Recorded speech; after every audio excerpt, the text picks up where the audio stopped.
Magandang araw mga kababayan at welcome ulit sa aming programa ng JSS. At dito ngayon, makakasama natin si Kuya Romulo dito sa restaurant, sa Manila Restaurant dito sa Roma. At maraming salamat boss sa pagpapaunlak ng aming interview ito at sana ay makapagbigay tayo ng aral at inspirasyon sa mga kababayan nating Pilipino. Magandang hapon po sa inyo lahat. Okay. So unang tanong ho, kwentuhan mo lang, gusto ko lang malaman paano nagsimula lahat. So bago kayo nakarating ng Roma, saan lumaki si Kuya Romulo sa Pilipinas? Ako'y tubong Santa Cruz, Laguna. Pero high school and college days ko sa Malabon ako nagstay dahil nasa music ang hilig namin. So kasama ako ng banda ng Malabon Municipal High School, libre sa tuition. Kasama ako sa banda ng UST, libre sa tuition. So yun ang nagbigay sa akin ng daan para makapagtapos ng college. Pag-aaral. I took up BS Psychology Pre-Med. Medyo kinapos sa budget, kaya hindi tinuloy ang aking medicine, ang pangarap na maging doktor. Yes. And that's also one reason why I decided to go to Europe. Medyo nagkataon na kakasalin yung sister ko, ayaw lumipad ng mother ko, so I took the chance to go through Kayong representative? To Rome. Oo, ako representative ng pamilya with the intention of working hard to earn as much money as I can para makauwi at tapusin yung medicine course. So, but those were the years of 1984, after the Aquino assassination. Medyo magulo, rally dito, rally doon, and up to the point na nagkaroon ng people's power. To that point in time, sabi ko sa sarili ko, medyo cambio programa na tayo. I decided to stay and make the best of what I can do here in Rome. So kinasal sister nyo, naging bisita kayo o representative kayo ng parents niya para pumunta dito. Nung bata ho pa ba kayo? I was 21. Okay. So nung bata ba kayo, pinangarap nyo na mag-abroad o hindi naman? Actually, nasa pamilya namin yun. My father used to work in an American base in Guam. Kaya meron na kaming konsepto ng kung paano mangibang bayan. And by that time, yung sister ko nga nandito na rin. So, I took the chance to pursue my Italian dreams. Okay. So, nung pumunta kayo, kinasal yung sister nyo, diretso na kaagad yun?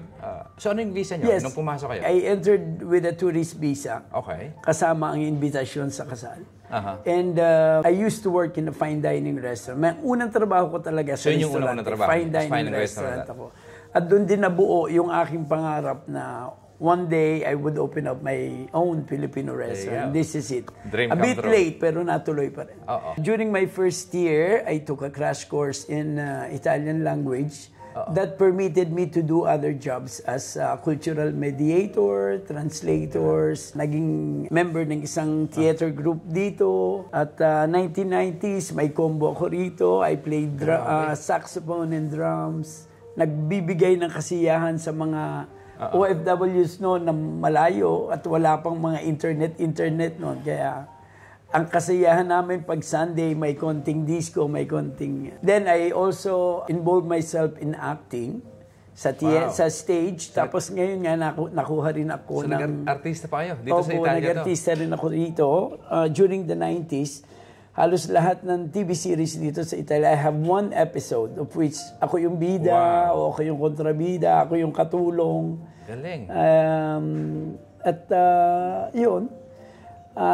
Doing the best of what I can do, naging representative din ako in the city council.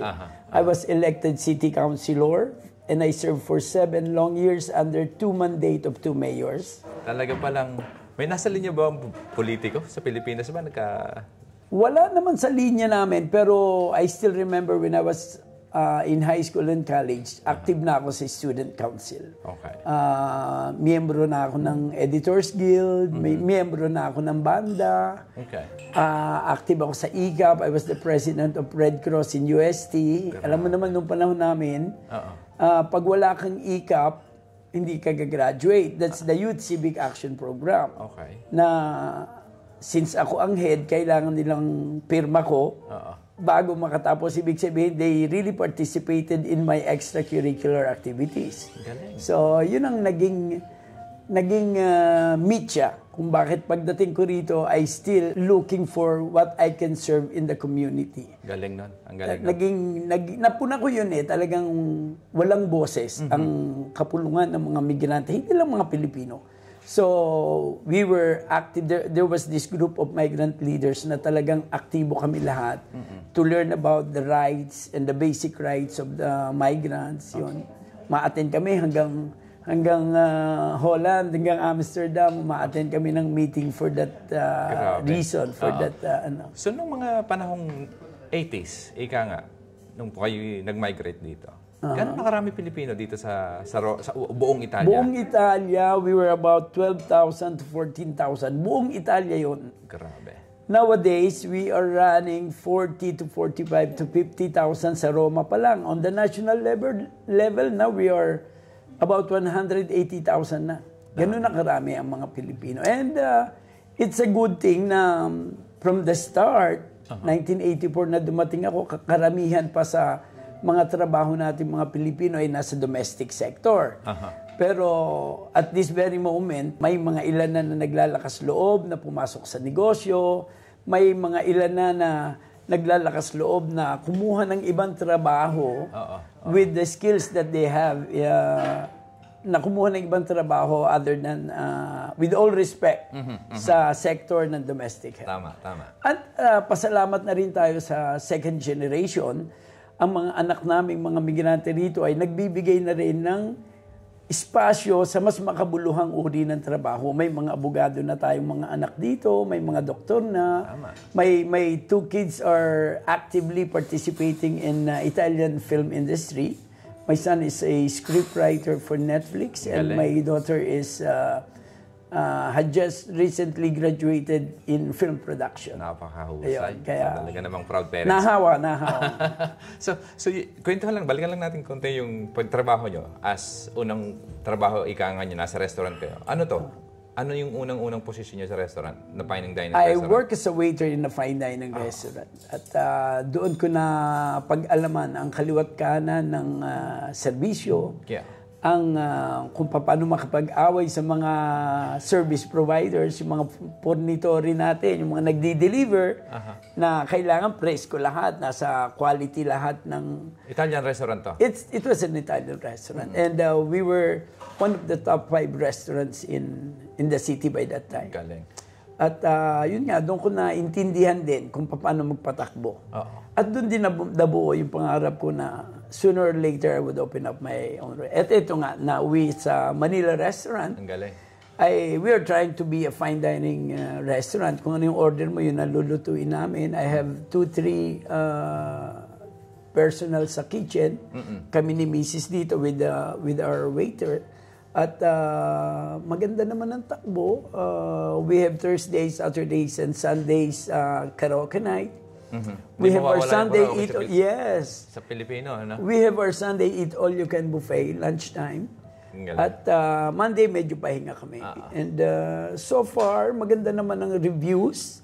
Nakakatuwa ang mga sinasabi ng tao, and we still have and enjoying the support of the Filipino community. Absolutely. Talagang pag may party, may birthday, may bisita silang taga-ibang bansa, dito agad dinadala. Nagiging point of preference na yung restaurante. Also, some top celebrities from the Philippines. At we were also featured in Unang Hirit, the morning show of GMA. At I also can tell you that itong restaurante natin ito ay nasa vlog site na ni Anthony Bourdain. He was the best food blogger in the world. Yes. Diba? At pumunta siya rito minsan at yun, ginawa niya ako ng isang magandang art. Galing. And up to now, some foreign tourists, especially those coming from America, would tell me of the article that they read, kaya dumaan sila rito. Maganda rin kasi, bukod sa word of the mouth, the community is talking proudly of the restaurant. May mga article na talagang nagsusupport. That the food is good, the service good, the music as well is much entertaining. Ang galing. Maganda. Galing. So, balikan ko lang po doon sa pagiging from waiter, ano yung naging promotion nyo dun sa restaurant? Bago, obviously, gusto ko lang balikan yung unang-unang trabaho para at least makita natin yung transition kung paano tayo umabot dito sa Manila Restaurant. Nung nandun kayo sa restaurant na pinagtrabaho nyo, unang job nyo, di ba? Dito as a waiter. Oo. Tapos, paano nangyari? Kwento nyo sa amin. Paano... So, nag-waiter, buong dire-diretso ho ba yun? O na-promote kayo as a manager? Paano? No, the restaurant is a 10-table restaurant. Okay. Dati, waiter ako, may isang Italianong direktor na nagpapatakbo. Up to the moment na umalis yung direktor, ako na ang nag-direct ng sala. Galing. And I would just hire 2 waiters para to support me in heavy days. Tapos hanggang sa ako na ang namahala ng restaurant, nasa akin na susi, and the owner would come late at night to get the day's earning. Kumbaga sa inyo na pinagkatiwala? Akin na pinagkatiwala talaga. And I worked for that restaurant for about 10, 15 years. Grabe, tagal. So ano yung biggest challenge na natutunan nyo? O kumbaga nalagpasan nyo? Obviously, meron yan eh. Hindi naman mawawala. Marami. Just one remember, kung may maaalala ko na isang talaga namang sabi nyo, parang nung naitawid nyo, talaga namang achievement. Di ba? Ang turo sa akin ng boss ko, yung dating owner ng, the name of the restaurant was Il Tentativo, yung dating owner ng Tentativo. Ang lagi niya sabi sa akin, every night, the restaurant service is a stage. Okay. And you're the best actor in town. Kailangan mapasaya mo sila lahat. Maganda serbisyo. The good service is that service that you can feel but you cannot see nor hear. Okay. Ibig sabihin, tama lang yung serbisyo mo, hindi ka makulit, hindi ka nagsasalita, at alam mo kung anong kulang in every table. Okay. So yung mga unang turo na yun ng director ko, ng boss ko, tumatak sa inyo. That clings. Hanggang ngayon, ganun ang ginagawa ko. Galing. I can see in every table what they need. Alam ko na pag mahaba na yung kwento ko sa kanila, alam ko it's time for me to leave and let them enjoy the food. Yung bang ganun. So, hanggang ngayon, dala ko yun. And one of the biggest challenge is, yun nga, pag may mga provider na mali, late darating. It's part of the deal. Diba? Tapos pag yung payments, pag medyo nadidelay, malaking problema kung paano gagawin. But sa management naman, and one thing that helps me, made my life easier in business, yung wifey ko. Okay. Dahil actually she was the one who nagged me on opening up a business. At sabi nga niya, we cannot live on one salary alone. Okay. So, nagbukas kami ng negosyo. Actually, this is not our first family business. Yun. So, gusto kong malaman. So, from restaurant, ano nangyari? No. The first opportunity that knocked on our door was the Balikbayan Box. Okay. Kwento niyo sa amin yan. Kasi, interesado. So, nandun kayo sa restaurant, may opportunity dumating. I was working in the restaurant. Tapos, my wife was working in a big Balikbayan Box company. Nag-exit sila and we took over the company. And doon nagsimula na umalis ako from being a dependent, from being a waiter director in that restaurant to pursue our dream of opening up our own business. And that was sariling atin, cargo and remittance. So sa sariling atin, that's the brand? That was 2006. That's the brand? Oh. That's the brand of my Balikbayan Box. Okay, kumusta po yun? So naitayo nyo na yung unang negosyo nyo, which is pinangarap nyo rin talagang magnegosyo rito. Oo. Yung Balikbayan Box na yun, we opened up 2006. Not professionals in the field. We really have to learn the ABCs. So lahat kung paano makipag-contact sa forwarders sa Pilipinas, kung paano kulitan sa forwarders mo rito, and how to deal with the Filipino clients. Alam mo naman ang mga kliyente natin sa Balikbayan Box. Konting malate, nagpapanik na, no? But we see to it that we would be transparent to our clients. Alam namin na ito ang takbo, ito ang dating. And they tend to trust the name. They tend to trust the people behind the name. Kaya hanggang ngayon, maganda pa rin ang performance namin. Up to this moment, we are sending a 40-footer container every 3 weeks. Wow. So that's the big volume that we do up to now. Gaano kahirap magtayo ng negosyo na, obviously sa Pilipinas, ibang-iba yung setup, yung sistema. Gaano kahirap magtayo ng negosyo dito sa Italia? Nasabi ko na yan in previous interviews, ang pagninegosyo kasi sa ibang bansa, tulad ng dito sa Italia, medyo mahirap. First of all, because of the language. Second, because of the norms of the local and national government that governs the administration and works of the small business like us. Ang pinakamaganda doon, kailangan lang meron kang isang magaling na komersyalista that can follow and help you understand the changing norms in business world. Wow. Yun ang isa sa pinakamagandang ano. Pangalawa, self-study ka na rin. Kung alam mo na this is what's the new problem, katulad nun, the K-Lines decided to cut off the Europe operation, nagpanic na kami dahil the possibility would be we would be taking some other containers na mas mahal at less credible. But sa decision making namin, we were taking it the right way na tama lang, mahal ng konti, pero as long as it's credible, we do it. Gano'n ka-importante sa inyo na minsan, yun nga, diba? Minsan natatalo ng konti, pwedeng matalo ng konti. Pero the ultimate goal is mabigay yung serbisyong tama para sa mga kababayan natin Pilipino. Gano'n ka-importante sa isang negosyo na dapat, especially yung mga 20 years na nagpapabalik-balik at kayo hanggang kayo, may mga kamukha nung nandiyan ngayon. Nag-diverse pa. So, gano'n ka-importante sa isang negosyo na dapat masaya ang customer talaga para sa inyo? Importante talaga ang customer service. Hindi lalaki ang capital income mo, ang introito mo, kung pangit ang service. Kaya kanina lang sinabi ko sa waiter ko, yung mga kliyente na nag-re-review ng mali o ng pangit dahil matigas ang karne o dahil malamig ang pagkain, they're reviewing that way hindi dahil talagang matigas ang karne or malamig ang pagkain. Dahil yan sa disappointed sa service. Dahil kung maganda ang serbisyo mo, they would never think of the negative things in your restaurant. Yun. So, kailangan, kahit nagkamali ang cook, matigas ang karne, you really have to resolve that professionally. Boss, sige, paltan natin, o ano natin, kung malamig, i-reheat natin. Kailangan mabigyan natin ng status ang kliyente na lalabas siyang nakangiti. Na walang negative element doon sa experience niya sa restaurant. It's the same in cargo. Example ko sa cargo, meron kaming air cargo weekly. Bakit namin ginagawang weekly?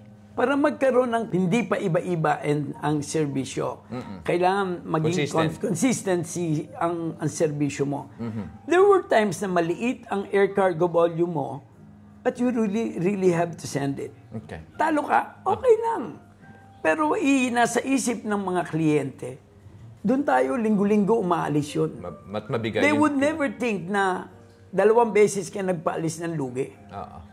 Ang iisipin nila, the quality and consistency of your service. Galing. So, okay lang. Pag yun ang tumatak sa utak ng kliyente, never na mangyayaring below the minimum weight ka. Ganun ang kailangan, pakita mo sa kanila itong servisyo mo. If the service is good, they will come overflowing to you. So, service is the more important than the quality of the product sometimes, di ba? Hindi, magkatimbang yan eh. It's parang release ng tren yan eh.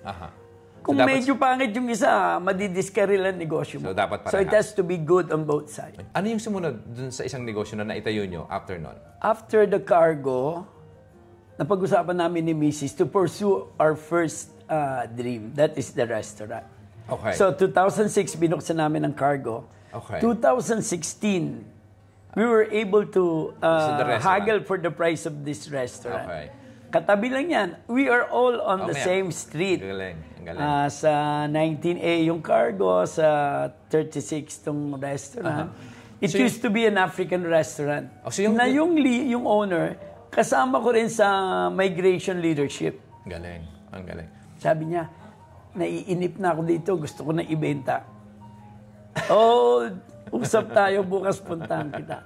So naitayo nyo yung inyong cargo, kasama doon yung remittance sa isang business na yun. So kumusta yung, gusto ko lang kumustahin dahil sobrang ngayon, technology-wise. Yes. Ang dami na nagpapadala through cellphone. Pero marami online remittance. So ano naging epekto ba sa inyo, sa remittances in terms of? Merong konti. Medyo bumaba ang activities ng remittance. Especially during COVID. Yeah. During COVID, doon natuto ang mga OFWs na magpadala ng pera through online. Through online. Kahit na yung dahil mga nasa bahay nakakulong ka sa bahay. So, they browse and someone told them that ito madali, safe din, ito lang gagawin mo. So, medyo bumaba talaga ang volume ng remittance. But one good thing about the Filipino being client sa gantong sector sa remittance, nagtitiwala sila sa mukha ng taong nasa window. Behind the window. Okay. Yun ang kagandahan. So again, kailangan i-discuss din yan sa business. The face value of the people behind. Okay. Behind the brand. Oo. Right. Kung ang magpapatakbo ng isang negosyante ay kilalang mandurugas o ano. Yung credibility nga. Yung credibility ng tao na nasa negosyo. Isa yun sa tinitingnan ng kliyente. So maybe yung mga businesses namin, naandun na yung pag may party, doon tayo kay konsihal. Doon tayo kumain. Hindi yun como masarap ang pagkain. But maybe secondarily, this is their way of saying thank you to all the public services that I did in my previous years. Di ba? Hindi mo nakuwenta yun. Kasama doon yung face value Totoo. Dahil kung magaling kang makisama, punuta ang restaurante mo. Yun. Kung magaling kang magtrato ng kliyente mo, on time kang pumick up ng cargo mo, hindi ka iiwanan ng kliyente mo. No? So doon sa tingin nyo, gaano ka-importante yung loyalty ng mga kliyente? Kasi 22 years. So lahat ng kliyente nyo na noong simula't simula, hanggang ngayon client nyo pa rin, malamang-lamang. Oo, karamihan. Karamihan, clients pa rin namin. Yun pa isang character trait ng mga Pilipino bilang kliyente. Once they trust the company or the product, loyal yan Hindi na nililipat unless talagang mayroong bulilyaso. Hindi na alas. At isa pa dyan, yung ating pagiging HTA, yung hometown association natin, yung mindset natin na, ay doon, taga Laguna yun, doon tayo. Yun, isa pa. Di ba? Malakas din yung regionalism trait natin na nakakatulong yon in defining your business. Tama. Yun, isa yun sa magagandang pwede mong i-expound in business seminars na yun, inaano ko yun. Ilan na yung mga empleyado nyo ngayon? Na kapwa din natin, Pilipino lahat? Pilipino lahat. Ang empleyado. May secretary ako sa cargo plus 3 logistics. Okay. Kasama, umiikot na van. Dito naman, 2 cook at 1 waiter. Pero pag heavy days, kumukuha kami ng extra dito at saka yung pa isa, kailangan bilang business owners, kailangan on hand ka sa negosyo. Kailangan may hands-on ka. Kailangan may alam ka at least 2-3 aspects of the business. Yung bang nagkasakit ang kusinero, pwede kang si misis ko magaling doon sa kitchen. Ako hanggang dishwasher, pwede kong paltan. Hanggang waiter, kaya kong patakbuhin. Yung DJ, kaya ko rin. Sa kasa, kaya ko rin. So, nakwento nyo yung music, na mahilig kayo sa music kung yung nag-aaral pa sa Pilipinas. Di ba? Scholar kayo dahil sa music. Oo. Kayo ba naging tumutugtog din mismo dito, sa Italia, nung kayo nandito na? Nung nandito ko, during the 80s, isa sa mga pinagkakaabalahan ko, yung combo. I formed Flight 741. It's a group of 6 Filipinos. Drums ako, tapos lately, nakakuha ko na kami ng drummer at lumipat ako sa sax dahil talaga naman sa blowing up. Okay.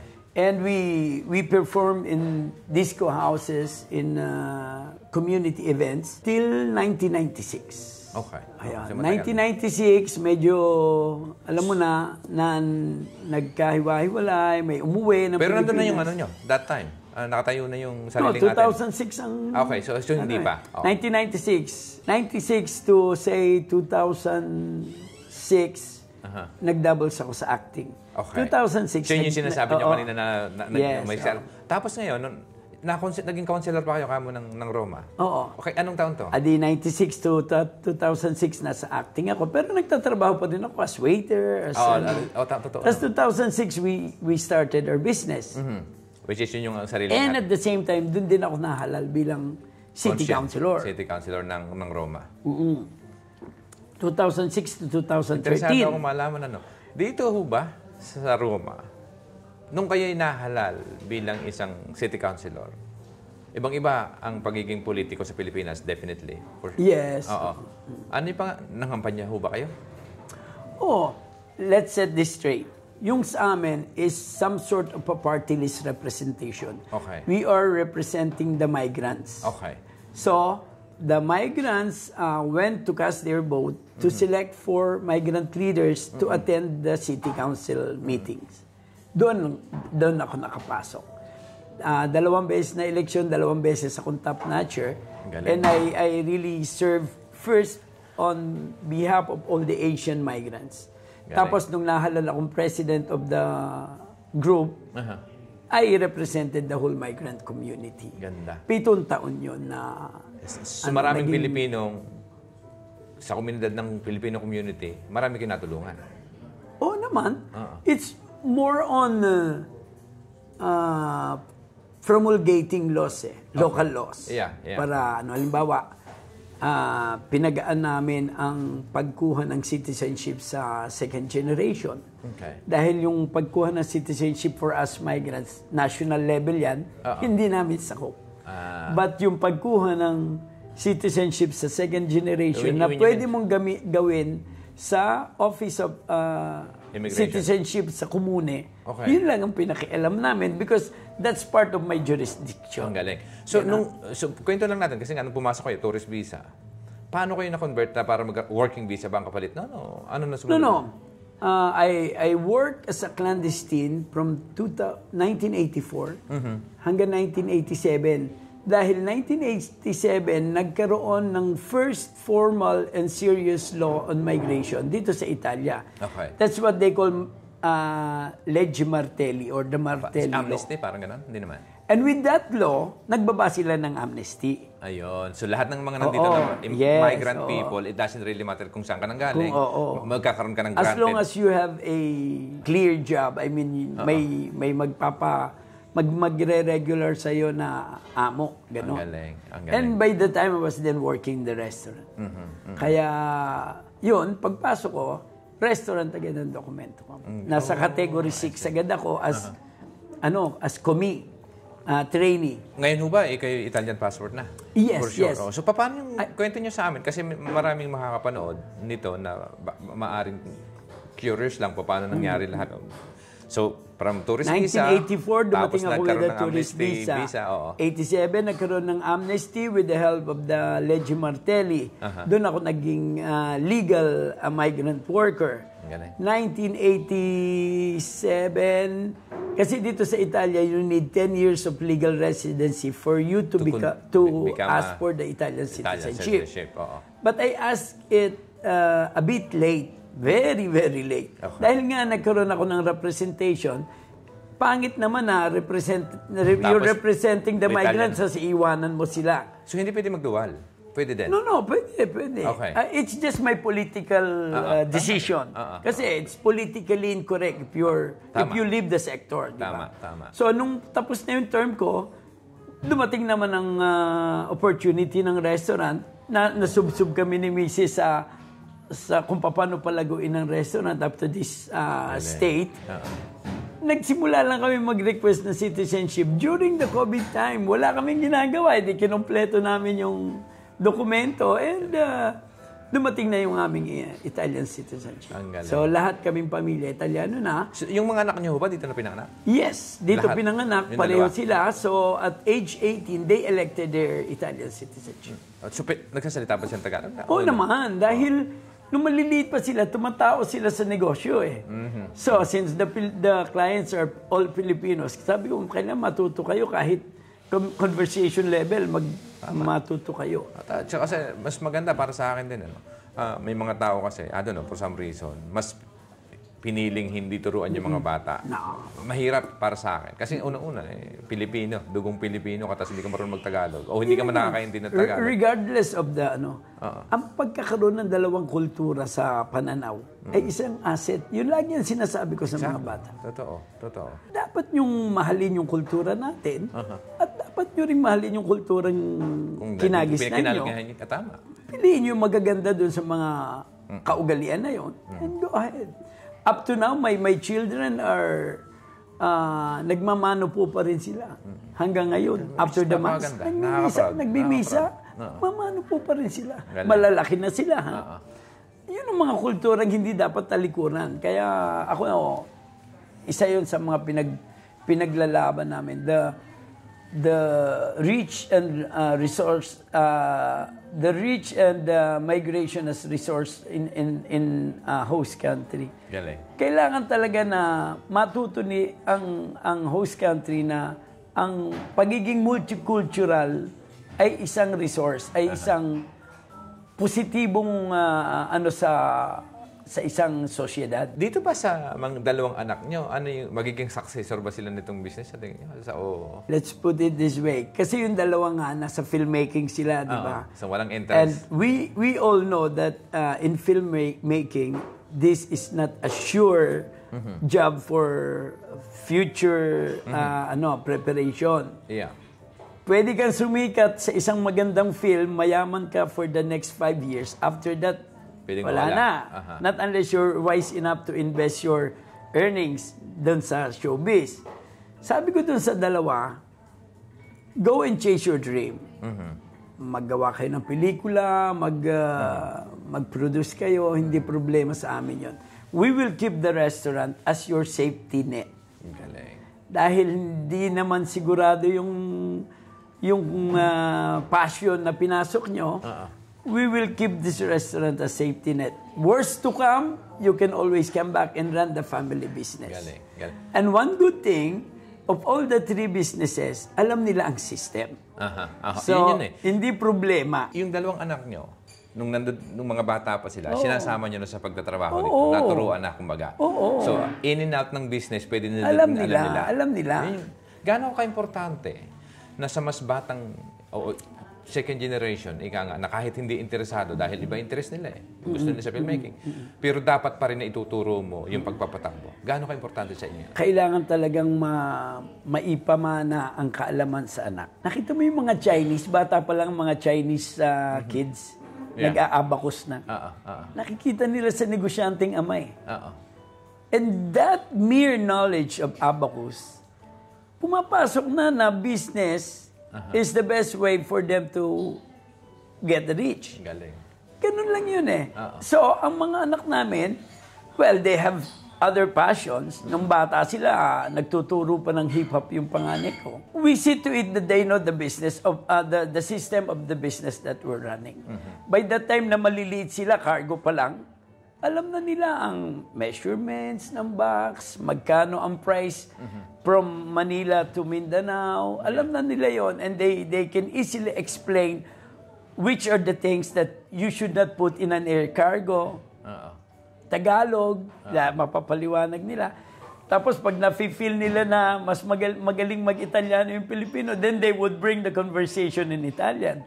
O they would feel fluent safer na. Kasi mga anak kumbaga lahat, pares dalawang lingwahe, mas magandang fluent silang salita. So, ano rin yun asset din ng mga bata yun. Ilang mga Italiano ang hindi makapasok sa trabaho dahil walang English. Samantalang mga anak natin ang gagaling sa English, di ba? So, parang ano yan ako din, nung lumabas ako, I would always tell my audience, pag nagbibigay ako ng financial literacy, pag lalabas kayo ng bansa, fill your bags with all the skills and know-how that you can bring with you. Dahil pagdating mo sa host country mo, hindi mo alam kung magagamit mo yung profession mo. Totoo yan. Hindi mo alam kung magagawa mo yung gusto o pangarap mo. But if you know to play drums, if you know to play instrument, may music, may opportunity ka doon. But if you know how to cook, if you know how to drive, pwede kang maging driver agad the very first day na pumunta ka sa host country mo. So, yun lagi kong sinasabi sa nila. In opening up a business, bago ka magsimula ng kahit anong negosyo, tingnan mo muna yung mga asset mo sa katawan mo. That is your skill set. Ano mo yun eh? Capital mo yun eh. Tulad nung naging driver ko sa cargo, bagong dating siya rito. Nagda-drive ako. Kwentuhan kami. Sabi niya, kuya, kung magninegosyo ako, wala naman ako maging alam na gawin. Kundi mag-drive. Nagda-drive lang ako sa atin eh. Sabi ko, yun pala eh. Di pangatawanan mo. Kumuha ka ng lisensya, mag-aral ka. Ngayon, he's a successful logistic shuttle. No. Yung mga turista, yung airport shuttle, lisensyado, ano siya. Sarili ng negosyo na rin. Sarili ng negosyo. And every time we would meet, yung payo ko, lagi niyang pinapaulit-ulit na sinasabi. Na talagang, bago ka magnegosyo, tingnan mo muna kung ano yung skills mo na pwede mong lagyan ng kapital. Ng konti lang. Ng konti lang. Magsimula ka sa konti. O nagsimula siya hatid sundo. Nagsimula siya sa lipat bahay. Ngayon, meron na siyang 9-seater van na ginagamit niya sa ano. Galing. Napakahusay. Diba? Yun ang ano. Hindi naman pwedeng pera lang ang tatakbo sa negosyo eh. Kailangan din ng skills, face value, marami yan. There are many different aspects ng negosyo na kailangan medyo may alam ka sa lahat. Kung meron kayong tatlong advice para sa mga mga kabataang Pilipino na maaaring doon na sila pinanganak, kung saan bansa sila nandoon, at nangangarap din magnegosyo na kamukha mo na nakapagtayo ng balikbayan box, may B&B, restaurant. Ano yung tatlong bagay o tatlong suggestion o advice na maibibigay mo sa kanila? Before you open a business, try to evaluate your asset. Kapital, face value, skills.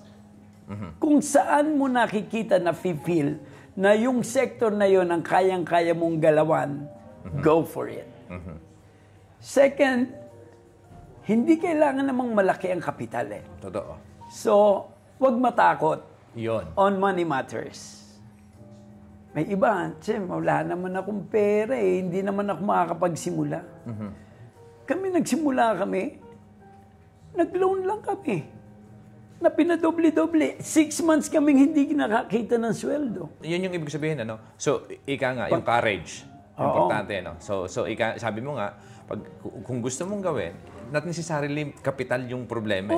Di ba? Kasi ang parating sinasabi natin, walang pera. Walang pera, walang kapital, walang puhunan. Kasi ako, ang natutunan ko rin, nung na-interview ko si Chinkitan, yes. Ang sinasabi niya, yung taong sinagsasabi na kapital ang problema, na kapag binigyan mo ng 1 milyong kapital, baka maubos din yan eh. Kasi hindi marunong magnegosyo, hindi niya alam patakbuhin. Totoo. Pero yung tao, nabigyan mo ng, baka, sabihin na natin, 5,000 lamang. Pero marunong magnegosyo at gustong palaguin yung 5,000. Totoo yun. Baka mas lumago pa. Ang ibig niya sabihin, na hindi problema yung kapital, ang problema yung pagiging, kung ano yung alam mong gawin, at meron ka na sinasabi mo nga, yung skills, mas importante, na bigyan mo ng lakas ng loob na hindi malaki sa kapital, pero pwede mong simulan sa maliit parang nung inyo. So, nung nagsimula kayo ng Balikbayan Box, magkano kapital niyo? Actually, laway lang kapital namin doon eh. Dahil my wife was nominated as liquidator of the outgoing company. We talked to the owner. Kami na lang bibili. Give us 1 year to pay all the assets and the standing contracts that you had. So, and we did it in 1 year. Dahil tuloy-tuloy na yung trabaho Grabe. So, medyo, again, in any business that you open, don't expect na on the first month kikita ka nang. Yun nga eh. Kasi yun ang mali eh. Pag nakakita ng malaki, bili agad ng Rolex. Di ba? Hindi pwede yun. So balikan natin yun. So, napakagandang aral na.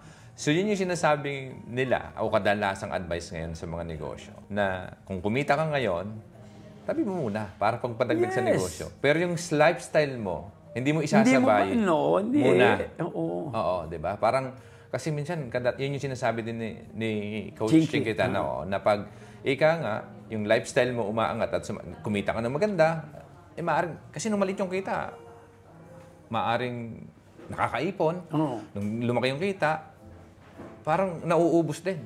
Dahil yung lifestyle, sumabay na dun sa income. So, kung lumalaki na yung ano. So, kayo ba? Hindi, may follow-up pa ako dun sa wag matakot sa pera.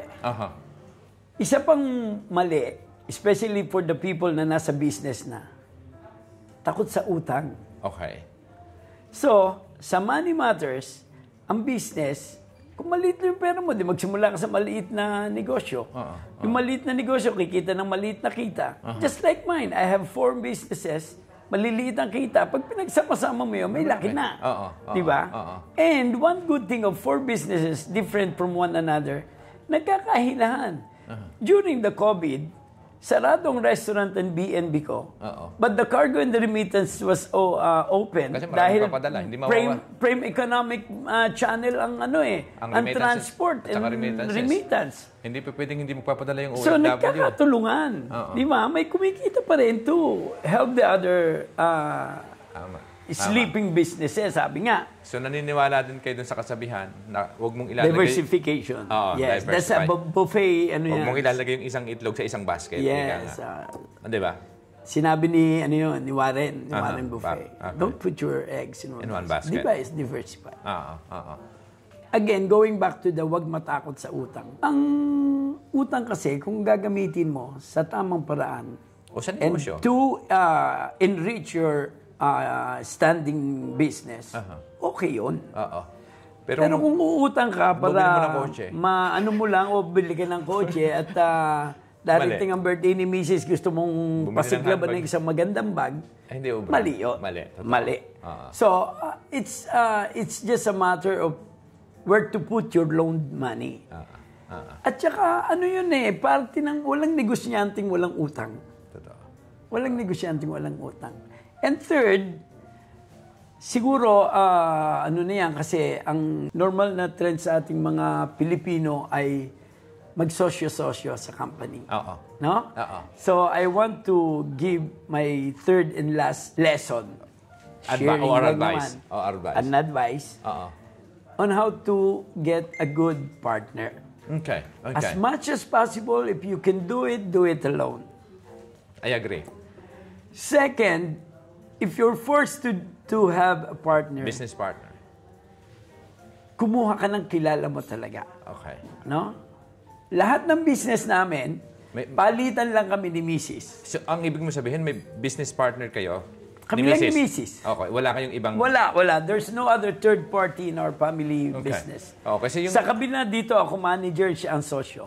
Doon siya manager, ako sosyo. So, in other words, in terms of share ng para magkaroon ng takdang limit of leadership and responsibility. Tama. Doon ho ba kapag sinasabi na nag-partner kayo kahit mag-asawa, in terms of share sa company, ng share, ng capital, pagka ikaw ang may timbang, ano yun, so 51% din yung sa isa? Para maging mas ikaw yung... No, but sa batas kasi, the administrator must have at least 51% of the share. To control. To control the business. company. So parang yung sinasabi mo, ang gusto ko lang mas malinaw, para mas maintindihan ng iba, pag nakapag-partner kayo, it doesn't really kaibigan o asawa.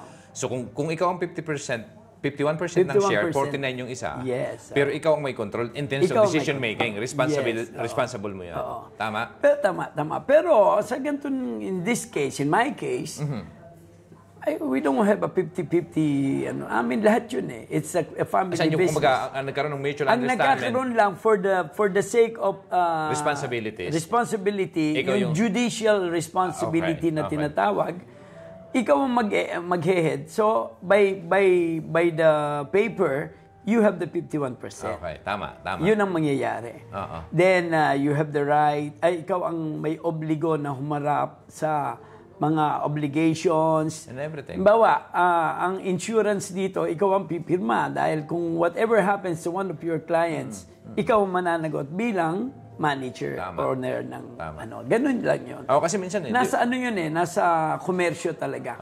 Kung sinong administrador has to have the 51%.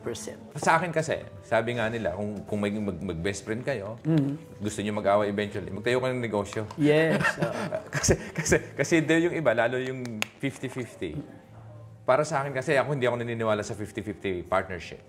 Kasi dapat mas may matimbang yung isa na mag-51%, pero in terms of that, yung isa magiging supporter nung isa. Yes. Pero in terms of decision making, ikaw yung may control. Ikaw yung, kumbaga, ikaw yung driver nung... At lagi kong sinasabi tuwing may seminar ako na on business. In choosing a partner, dapat, kasi kami ni Mrs. in choosing a partner, kailangan yung isa magaling sa kwento, yung isa magaling sa kwenta. Tama. Dahil kung kwento lang ang mananaig, mali ang kwenta, lulubog ang business mo. So, hindi rin po pwede. Kung kwenta lang ang magaling, wala rin kwento, at yung kwento ay mali, at hindi maganda ang raporto sa kliyente, hindi rin babagsak din business mo. So, it has to be a combination of the two skills. Ang galing. Kwento, kwenta. Ang galing na. Kami ni Mrs., ako ang madaldal, ako ang makwento. Si Mrs. ko naman, ang lahat ng humaharap sa komersyalista, bayarin, kung paano madidilute ang isang tax na malaki, yung mga ganon. Dahil there's a solution in every problem, be it materials, technicals, and So, doon sa trabaho, bilang isang partner din sa business, so nagkaroon talaga kayo ng linya ng kung ano yung gagawin mo, ng assignment. Kumbaga, ito yung isa yung gagawin, ito yung aking gagawin. So, dapat mas malinaw yon para hindi magkaroon ng overlapping, ika nga. Nung sisihan. College days ko di ba, bilang psycho student, isa yun sa pinag-aralan namin, kung paano gumawa ng job descriptions, first interviews, yung mga ganun ba. Na-apply ko rin yon. Sa kaming dalawa, yung job descriptions namin, it has to be sharing of what your skills are. Totoo. Diba? Kung ito, sige. Diyan ka magaling Ang skills ko, halimbawa, on the technicals, yung technical support ng mga, yung mga magre-repair ng kagamitan mo sa kusina. Akin yan. Ayan. Dahil ako diyan ka magaling. Taon ko pang nakikipagbuno na ako sa mga tekniko noon pa lang Pero pagdating sa mga komersyalista, misis ko yan. Pagdating sa bangko at pagtatanong kung bakit biglang nag-bloat yung tax, yung mga binabayaran namin siya yan. Siya yung naman nalinyahan niya. Yes, ganun lang yun. Kailangan ma-identify mo sa partner mo kung ano yung expertise niya na may i-apply sa company. Tama. Yun. Ganun lang yun.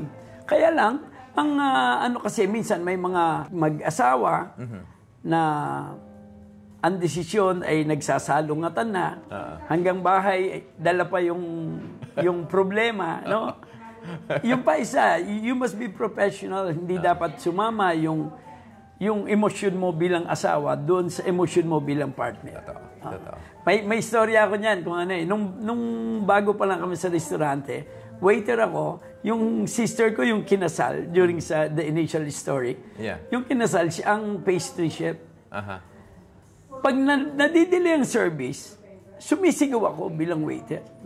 Bilis nyo, ganyan. Ako naman Sister ko. Pag-uwi namin, umiiyak yung ate ko. Okay. Sabi niya, bakit kinaiyak ate?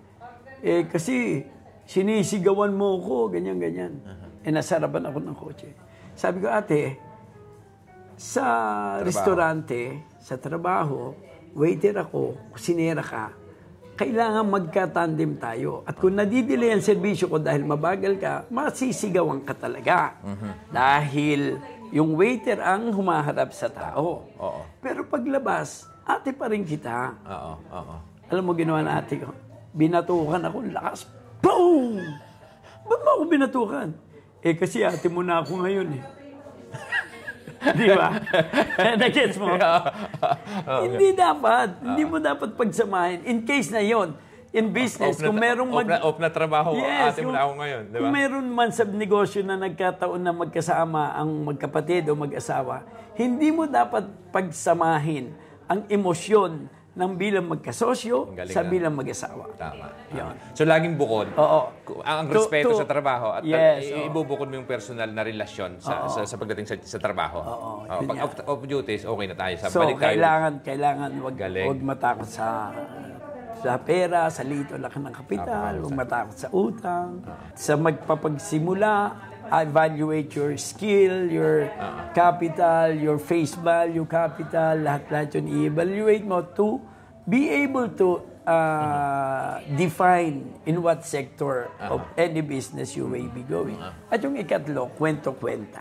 Galing. Napakahusay. Ay, maraming salamat, Kuya. So, dami ko natutunan dito sa pag-usapan natin ngayon. So, ngayon, yung restaurant nyo lang, total, ang dami namang kumakain. Sino na yung mga, para lang malaman ng iba, na sino yung mga sikat na mga kumain at talaga naman pag nagpupunta ng Roma, may politiko, may artista, o lahat ng kababayan nating Pilipino, o ika nga, kung mga galing, nagbakasyon sa Roma, galing US. Kasi, turista eh. Marami na. Dito kumain na the biggest star, masasabi ko, si Sharon Cuneta, kumain na rito. Di ba nakakaparado? Si Joshua Garcia. Yeah. We have actresses like yung si dating Gunoo, yung GMA actress. Si Steve Lu, the singer of dalawang beses na nag-concert dito. Si Gerald Santos. Grabe. Si Marcelito Pomoy. Sino pa ma? Bato de la Rosa from among the politicians. Si Rafi Tulfo and family kumain na rito. Grabe. Marami. Minsan nga yung waiter ko since galing Pilipinas siya. Ako 1980s pa lang wala na ako sa atin. Minsan lalapit sa akin yun. Tito, ano yan? Singer sa atin yan. Morissette Amon. Hindi ko nakilala. Yung pala Morissette Amon na yung karap ko. Si Maris Umali, recently Maris Umali was here with husband, yung husband niya na newscaster din. Yeah. Marami. And one good thing is that this restaurant is slowly becoming a point of reference from among the Filipino residing in Rome and also from the Filipino na Holy Year, punta tayo sa Roma, yun. Yeah. After the 4 major holy doors, papasok sila sa ikalimang less holy door, the Manila Restaurant door. Tama. So ngayon, Kuya, gusto kong dito sa camera to, sa kabilang side.